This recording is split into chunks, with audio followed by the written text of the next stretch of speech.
Halo, selamat pagi saudara. Kini saatnya saya Doni Hermatra mengantarkan sejumlah informasi dari Bandung. Berikut 3 berita utama kami pagi ini, di antaranya. Seorang pria tewas akibat terperosok jatuh dari lantai 3 sebuah villa yang jebol di Parongpong, Bandung Barat.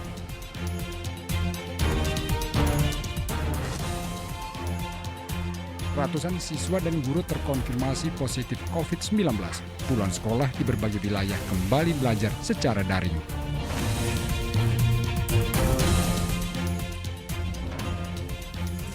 Lima belas siswa SMK di Kabupaten Subang berhasil merakit sepeda motor listrik sendiri.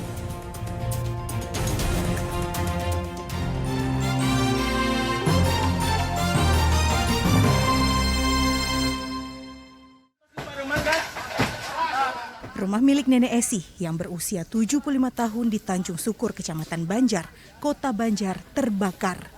Api membumbung tinggi tepat di atas dapur dan terus membesar hingga merembet ke bagian depan rumah. Beruntung Nenek Esi berhasil diselamatkan tetangga keluar dari rumah sebelum api membesar. Namun barang berharga tidak berhasil diselamatkan. Warga yang mencoba memadamkan api dengan peralatan seadanya tak berhasil. Api baru padam di tangan petugas dinas pemadam kebakaran. Menurut anak korban, sebelumnya Esih memasak air di tungku dapur tanpa ditunggui. Ini bang, kompor sama bahan bak, tungku sama ini. Pada paham. Dari tungku.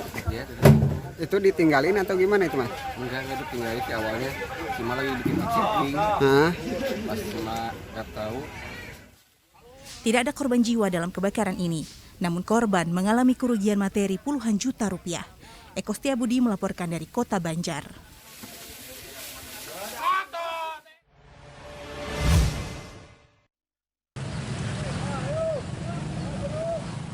Kejadian ini sebaiknya menjadi pelajaran bagi para pengendara sepeda motor agar tak terjadi lagi. Erwin Ramdhani Pratama, seorang pengendara sepeda motor, Rabu lalu ditemukan warga tergeletak bersimbah darah di trotoar Jalan Veteran di depan Mapolres Purwakarta dengan luka parah di bagian wajah akibat terbentur pot bunga yang berada di trotoar. Menurut sejumlah warga, korban yang melaju kencang dari arah Sadang menuju kota Purwakarta dengan sepeda motornya kehilangan kendali saat menyalip dari kiri dan menyerempet trotoar. Akhirnya kendaraan oleng dan menghantam pot bunga berukuran besar di trotoar jalan. Korban langsung dilarikan ke Rumah Sakit Umum Daerah Bayu Asih, Purwakarta. Tahu-tahu udah masuk dan kayaknya kecelakaan tunggal, dia jatuh ke nabrak pot yang ada di pinggir jalan. Jadi pas ujung pojok itu kayaknya muka, jadi Lagi kencang ya? ada lubang.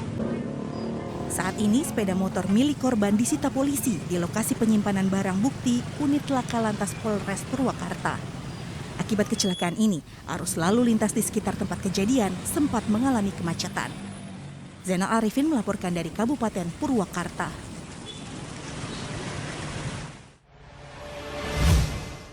Ini dari bawah udah Pak. Ini lokasi. Nasib naas menimpa Sandi, seorang pria berusia 28 tahun wisatawan asal Pontianak yang menginap di sebuah villa di kawasan Parongpong, Bandung Barat, Senin 7 Februari lalu. Dalam video amatir yang direkam oleh anggota keluarganya, Sandi jatuh terperosok dari lantai 3 villa tersebut hingga tak sadarkan diri akibat luka parah di kepala akibat benturan keras. Keluarga korban juga memperlihatkan kondisi lantai tempat korban terperosok yang rusak dan berlubang. Akibat kejadian ini, nyawa korban melayang. Korban sempat dilarikan ke klinik, lalu meninggal di instalasi gawat darurat Rumah Sakit Advent Kota Bandung.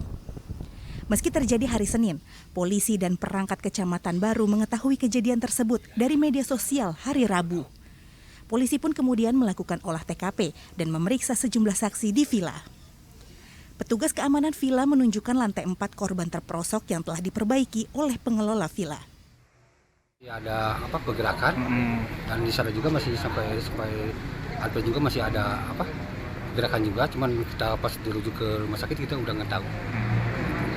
Jadi kalau di sini mah bukan meninggal di sini berarti? Bukan. Jadi posisinya meninggal kata manajemen yang di sana, informasi dari sana, meninggalnya di IGD. Dugaan awal, konstruksi lantai tidak kuat menahan beban hingga jebol saat diinjak oleh korban. Polsek Cisarua melakukan penyelidikan dengan mendatangi di sekitar TKP di daerah Cihideng. Anggota pun masih di sana. Mudah-mudahan kita dapat mengetahui terkait dengan adanya penyebab atau adanya kejadian tersebut. Meski pihak manajemen villa sudah ikut bertanggung jawab terhadap keluarga korban, polisi masih menyelidiki kasus ini. Apakah ada dugaan kelalaian atau tidak? Muhammad Abbas melaporkan dari Kabupaten Bandung Barat.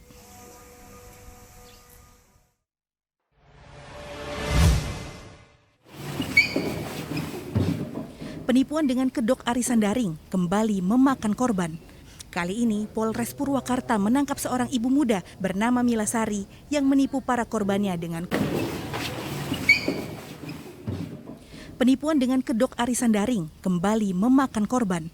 Kali ini, Polres Purwakarta menangkap seorang ibu muda bernama Mila Sari yang menipu para korbannya dengan kerugian mencapai lebih dari 2 miliar rupiah. Tersangka menipu dengan menawarkan paket arisan daring melalui jejaring media sosial dengan keuntungan berlipat, nyaris 100% dari modal yang disertakan. Namun uang setoran para nasabah arisan justru digunakannya untuk hura-hura dan gaya hidup. Ada 155 orang yang menjadi korban arisan fiktif ini dan 22 orang diantaranya telah membuat laporan polisi. Modus operandinya yaitu melakukan arisan secara online. Satu orang dengan nama atau berinisial MS, umurnya 21. Kerugian yang dilakukan tindak pidana oleh tersangka ini kurang lebih 2 miliar.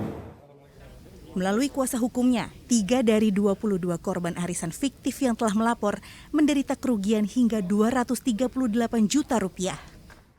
Nah, untuk korban kita yang kita dampingi kerugiannya 238 juta.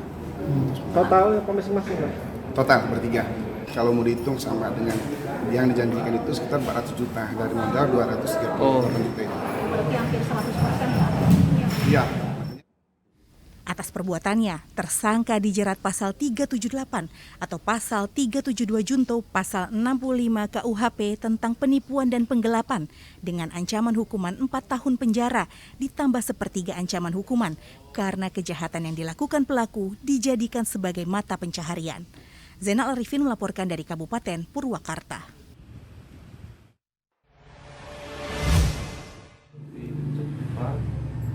Pencurian mobil milik Karyana, pegawai BPN, warga Kampung Karajan, Desa Lebak Anyar, Kecamatan Pasawahan, Purwakarta, terekam kamera CCTV dari sebuah warung sembako. Dalam rekaman tersebut, mobil korban yang diparkir di depan rumah Kamis dini hari dicuri kawanan yang juga membawa sebuah mobil. Seorang anggota kawanan pencuri dengan mudah membobol kunci mobil, lalu membawa kabur mobil minibus bernomor polisi T1306MP ke arah Wanayasa menuju Subang. Ya ada temennya emangnya juga mobil begitu si pencurian yang mengambil mobil di sini pasti posisi turun di mobil. Berarti salah satu temennya dari mobil itu ya? Di mobil, posisi udah standby mobil di depan.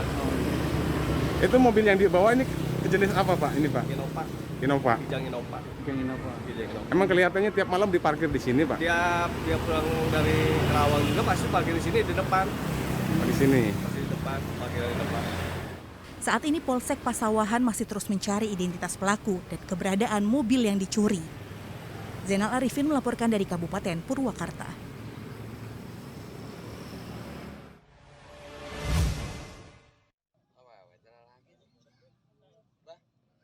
Rabu lalu, warga di pesisir Waduk Jati Gede, Kecamatan Wado, Sumedang, dihebohkan dengan ditemukannya sesosok mayat pria tanpa identitas yang tersangkut di antara tumpukan sampah. Jasad pria malang tersebut ditemukan Mamat, warga yang sedang mencari rongsokan.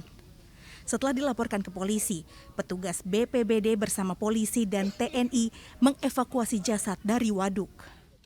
Ketemunya tadi sekitar jam 11-an. Jam 11. Awalnya kelihatannya gimana Pak? Ya ini paha. Polisi tidak menemukan identitas dari jasad tersebut. Diduga mayat pria tersebut hanyut terbawa aliran Sungai Cimanuk dari wilayah Garut. Jasad memiliki ciri-ciri usia sekitar 50 tahun, tinggi sekitar 170 cm dan memakai kemeja putih. Hasil pemeriksaan dokter puskesmas dan Inafis Polres Sumedang tidak ditemukan adanya tanda-tanda kekerasan di tubuh pria tersebut. Dan korban diperkirakan sudah meninggal dunia 3 hari sebelum ditemukan. Setelah kita cek dan kita periksa dari puskesmas menyatakan bahwa tidak ada unsur kekerasan. Murni ini kecelakaan terbawa arus demikian. Nah, ini jenis kelaminnya Pak? Jenis kelamin laki-laki, kurang lebih 50 tahun, terus tinggi badan kurang lebih 170 cm, terusnya lagi pakai baju putih, kemeja putih. Polisi mengimbau masyarakat yang kehilangan keluarganya bisa datang langsung ke Puskesmas Wado untuk memastikan identitas korban. Agun Gunawan melaporkan dari Kabupaten Sumedang.